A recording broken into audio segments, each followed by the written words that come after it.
All right, welcome back. Today we're going to be talking about approach procedures. So we're still kind of ironing out approaches. We've been talking about them a lot so far. So today we're going to talk about approach procedures. And just so you know, just to kind of give you a end in sight to approaches, next time we're going to be talking about precision approaches, and then after that we'll talk about non-precision approaches, and then we should be done. So we should have gotten through approaches by that point. So I know we've been on this topic for a long time, but like I said earlier, this kind of accounts for a majority of at least your instrument training. So it's one of the most in-depth and technical skills in your instrument training is flying approaches, because they're just the most complicated piece. There's the most moving pieces, and there's a lot of different types and procedures that we have to be aware about. So that's why we spend a lot of time discussing approaches. So this is Unit 24. So as an overview, we're going to talk about preparing for the approach, how we prepare. We're going to talk about executing the approach.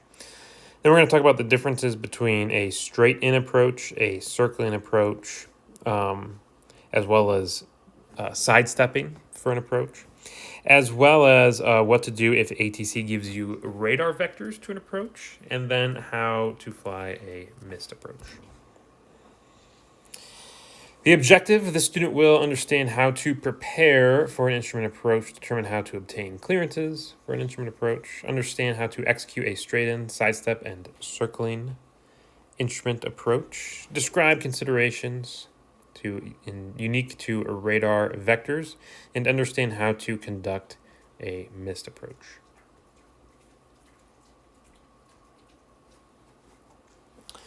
Airman Certification Standards, ACS Task 5B, discusses departure, en route, and arrival operations. The applicant demonstrates an understanding of elements related to ATC routes, including instrument approach procedures, as well as Task 6, A through E, discusses non-precision, precision missed, circling, and landing from an instrument approach.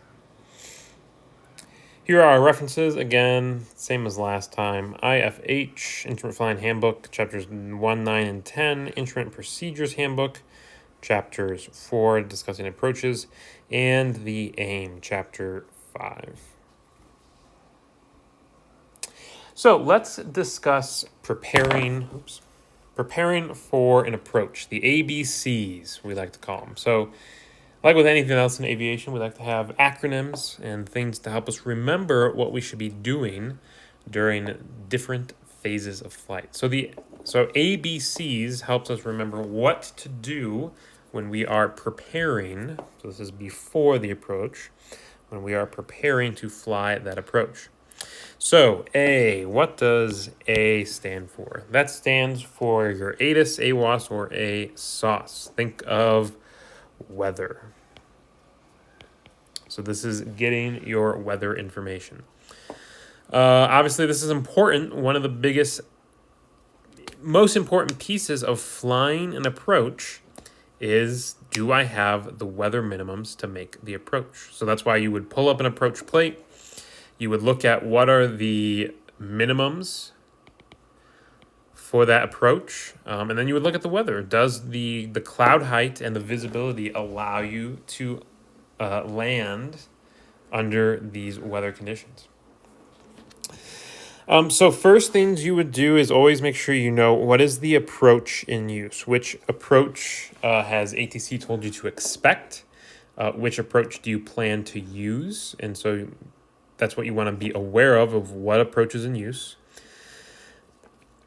Do winds favor a straight-in approach, or do they favor a circling approach? So maybe you're going to use an approach to circle if the winds favor a different runway, or you're going to fly a straight-in approach. So these are decisions and things you're going to have to make. Again, we talked about ceiling and visibility, what minimum is required for that approach, and are the ceilings and visibility greater than that approach? Remember, weather is reported in AGL, or ceilings are reported in AGL. So when you look at an approach plate, remember the first number represents MSL. So that's 5,540 feet. So that's a good number to reference once you're established and you're looking at your altimeter. Where is my MDA in this case? But then this other number here, remember, is your minimums in AGL, 513 feet. So when you listen to ATIS, they're going to report clouds in AGL. Or if you're looking at a METAR, excuse me, sorry, my dogs are going crazy. I'm going to take a quick break, and I'll be right back. Sorry about that.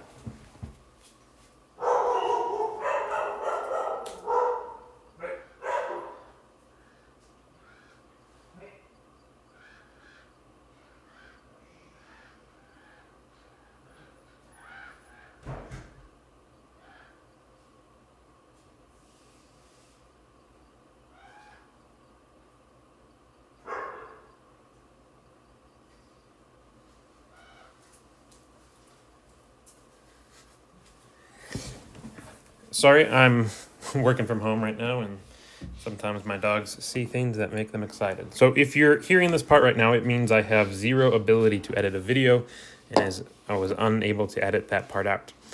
So I apologize. But anyway, so again, that's why it's nice that it's reported there in AGL, so you can immediately decide if you have the minimums in order to make this approach. And then another thing to be aware of is the temperature greater than the minimum required. Some approaches have temperature minimums, so it will tell you, or I should say a range of temperatures that you can operate that approach in. So if things get too cold, it might tell you that this approach is unavailable if the weather is under a certain temperature or over a certain temperature. Okay, so that takes care of the A. So think ATIS, AWOS, ASOS. That is your weather information.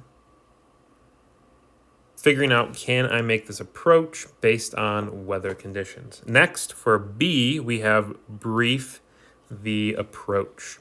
Okay, so that's an important step. That's going through the entire approach and briefing it. If you're flying by yourself, you still need to brief it to yourself. You still need to review the entire approach and assess every part of it, come up with a plan using your plan view and your profile view to figure out, how am I going to fly this approach, and is there anything I need to be aware of, especially taking into consideration, what do I do if I have to go missed? So if you have to fly a missed approach, what is that going to look like? What do those procedures look like? Even though if you don't intend to, we never intend to go missed. But if you do, what does a missed approach procedure look like?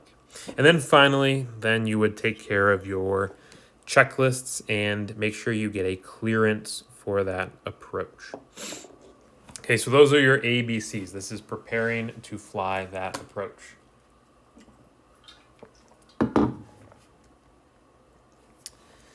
So remember, in your approach plate, let's pull up an approach plate here.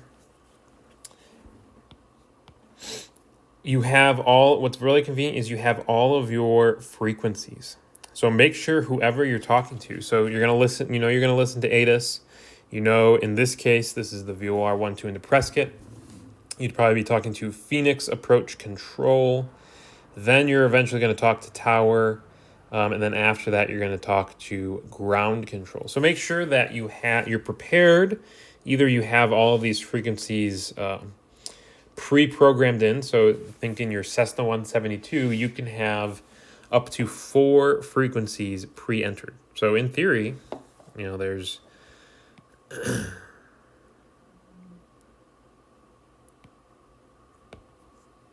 one frequency.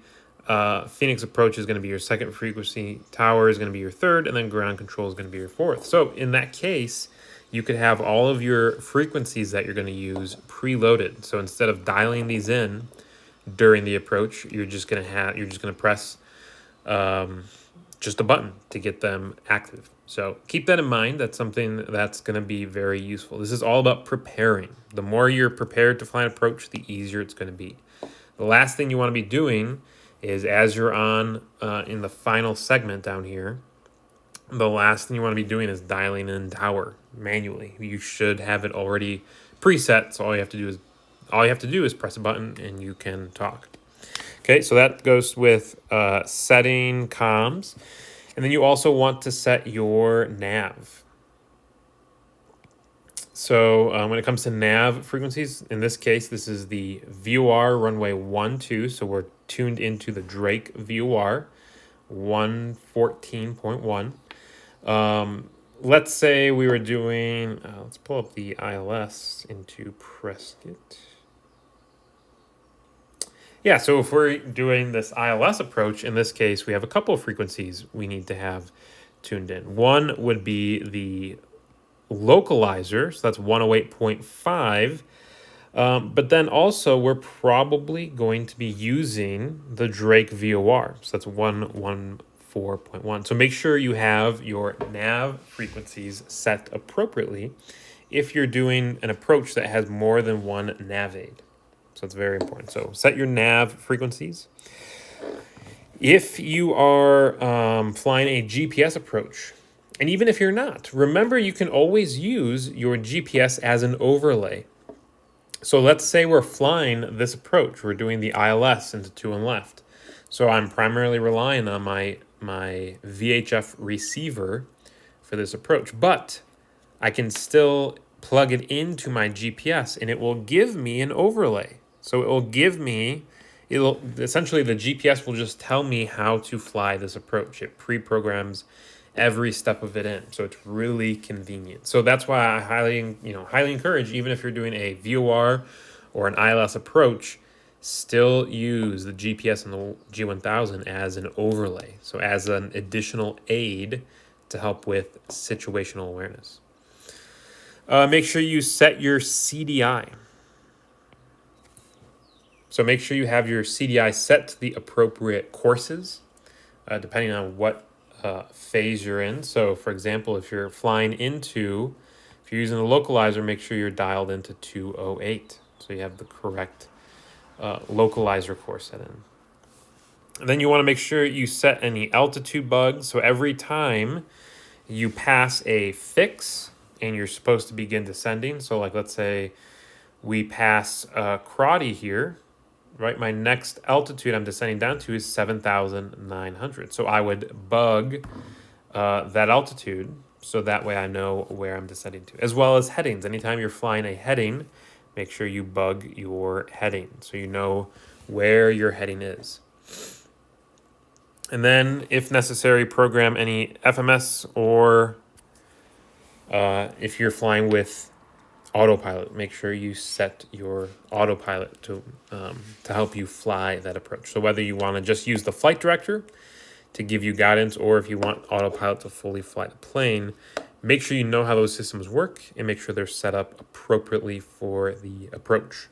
And make sure you know how to use it. That's a very important piece.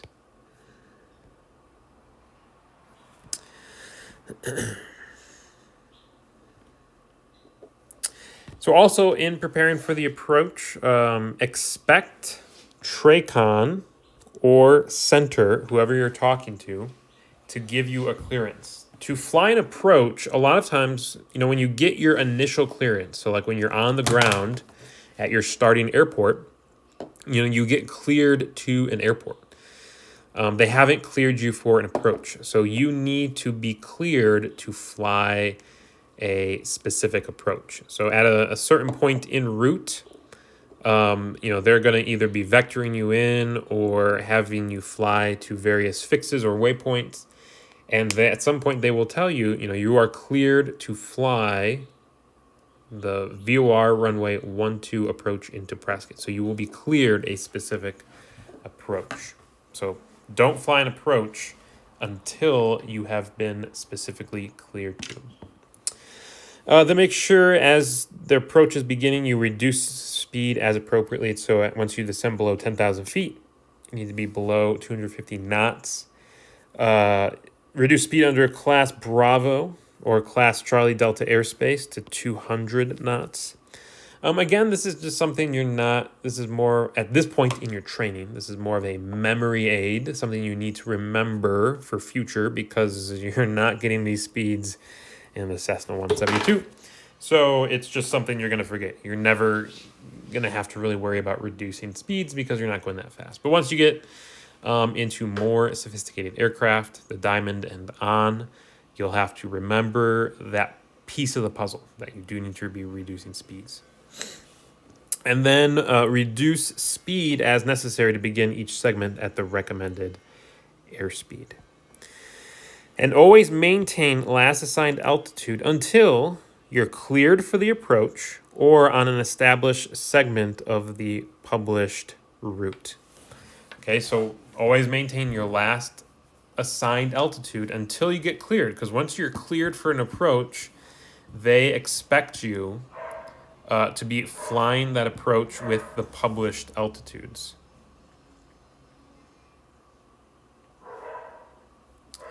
So if we look at,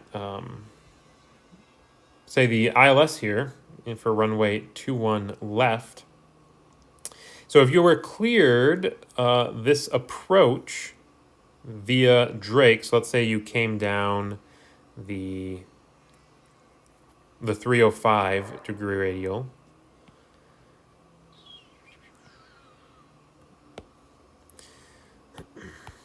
So you're coming down the 305 degree radial, you hit Drake, and let's say at this time you were at 10,000 feet. So you hit Drake and then you're cleared the ILS for runway 21 left. So now you're going to fly the 042 degree radial outbound at 9,000 feet. So during the en route segment here, you would begin descending to 9,000 feet. You would hit your initial approach fixed. You would fly outbound at 9,000 feet. Then you would make, you would probably enter this hold. Once you hit your initial approach or your intermediate fix, then you would begin. So once you hit Crotty again on your way back, then you are cleared to descend to 7,900 feet, where you will intercept your glide slope and then take glide slope down to your decision altitude. So once you are cleared in approach, you are cleared for altitudes as they are published, unless otherwise told. Okay, so keep that in mind, that once you're cleared for an approach, you're cleared for the altitudes on that approach. And then expect to change to tower or CTAF frequency once on final approach. So once you've hit your final approach fix here at Humpty, you would switch from, in this case, what are we talking to? Phoenix approach, and you would switch over to Prescott Tower.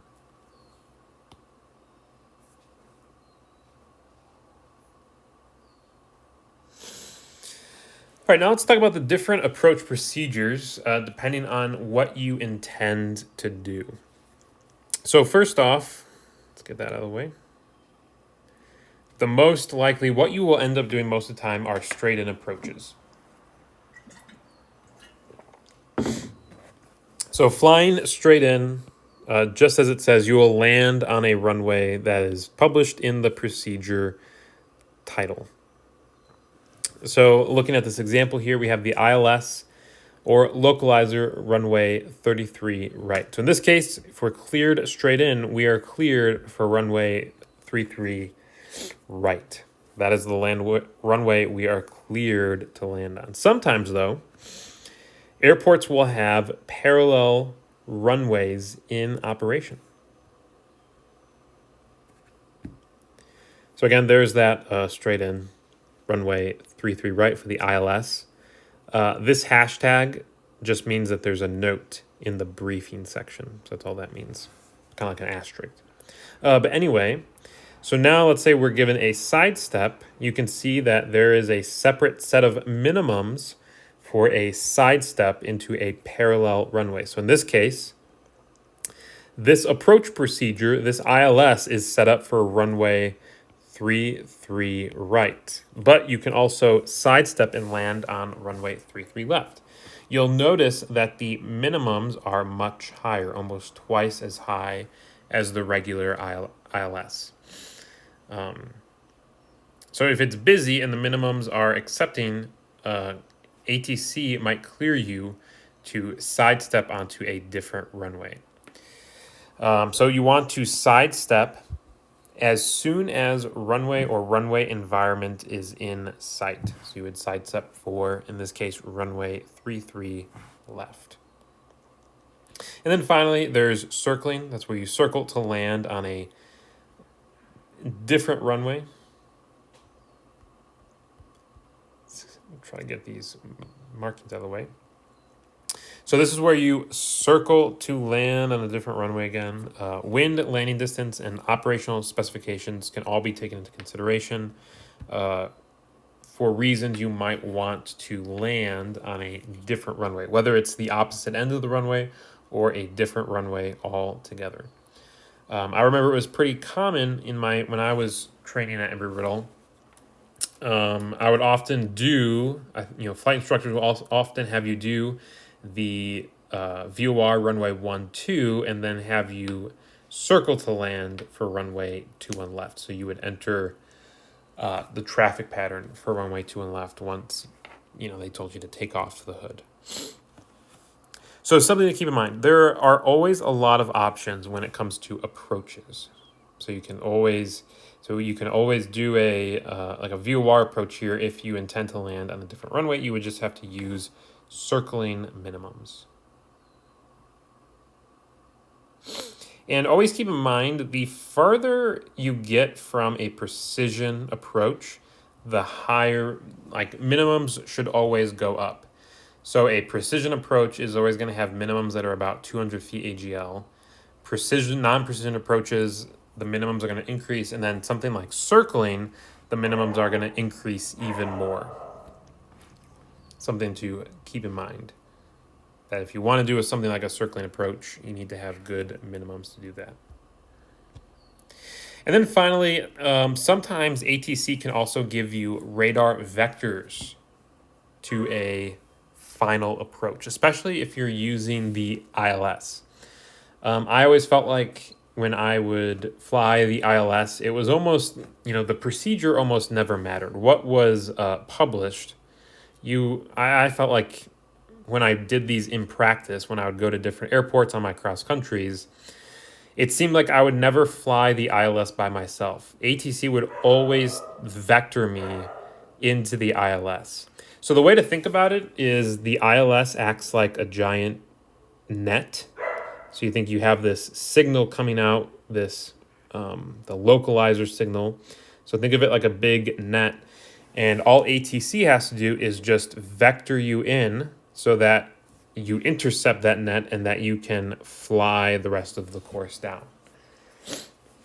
So that happens often. I felt like anytime I did a precision approach at a different airport, I would just be operating under a radar environment and they would just take me off a fix and vector me to an ILS.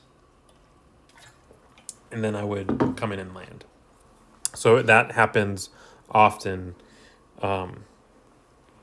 especially when flying precision approaches. So you would intercept on final approach outside of your final approach fix or your final approach waypoint at glide slope intercept altitude. So they would give you the correct altitude and they would set you up to intercept your glide slope. So in this case, if they were to vector you in at Prescott, they would vector you in at 7,900 feet so that you would intercept your glide slope and be able to take that down to the runway. So you should expect clearance for the approach on established segment or published route. Do not turn, very important, do not turn final approach until you are cleared. So once they're radar vectoring you into the ILS, even though your CDI will come alive, you'll start to see it centered, you're not allowed to turn to center your CDI until they've cleared you for the approach. So, they'll give you a radar vector. You're expected to maintain that radar vector. You'll probably tell them that you have that your CDI is alive, that you have intercepted the glide slope, you've intercepted the localizer, and then they will clear you for the approach. But do not turn, do not intercept until you have been cleared. And then also maintain last assigned altitude until you are cleared. So in this case, it's kind of a hybrid. It's kind of like you're preparing to fly an approach that you're getting set up for. So instead of, you having to set yourself up for this, ATC is just vectoring you in for that approach. So just make sure, moral of the story is just listen to whatever ATC is telling you to do until they clear you for the approach. Once they clear you for the approach, you're like a dog off the leash. You will fly the approach as published as appropriate for where you are at. But always maintain last heading and last assigned altitude until you are cleared for the approach. And then finally, some GPS considerations. If you're doing a GPS approach or you're using GPS as an overlay, make sure you have the approach armed within 30 nautical miles of the airport. So make sure you get that set up. Your GPS is armed within 30 nautical miles of the airport. So you will see that enunciation on your HSI, that your GPS is armed. And you want to make sure that your GPS is in approach mode by your FAWP. That is the same, that is equal to your final approach fix, but instead of a fix, it's final approach waypoint. So that's what that stands for. So you're going to see FAWP a lot, final approach waypoint. And then you will see MAWP, missed approach waypoint. So these are GPS waypoints that serve the same purposes. You also want to make sure your CDI sensitivity changes as appropriate. So approach is armed within 2 nautical miles of your final approach waypoint. If you get a RAIM failure, remember we talked about satellite navigation. RAIM is when you have 5+ satellites in use. So that means your GPS system has integrity. So it knows for certain that the information that it's giving you is correct. If it has less than 5, then it does not have integrity. It does not know that the information it's giving you is correct. So if at any point you have a RAIM failure during approach, you have to execute a missed approach because no longer is your GPS giving you accurate information. And if you're given radar vectors for a GPS approach, you want to make sure you set the active leg that you anticipate to intercept. So that means like if we're looking at the plan view, say, down into an airport, here are 2 waypoints, and this is your airplane, you would want to activate this leg so that it acts like suddenly your CDI or your OBS acts like you're tuning into a course on a VOR. So your CDI should show you what kind of intercept angle you need so you can intercept this course, but just with GPS. So make sure that leg is active and you're in OBS mode. And you also want to make sure that your GPS is going to assume that you make your landing. If you go missed, there is a button on your GPS that you have to press to tell it that you are executing the missed approach procedure, and then it will load all of those waypoints and references into your HSI. So very important, make sure if you go missed, activate missed approach procedure. All right, and that's all we have for approach procedures. Again, if you have any questions, always feel free to reach out to me via Canvas, email. If you need additional help, then we can set up a Zoom call. So I will see you guys next time.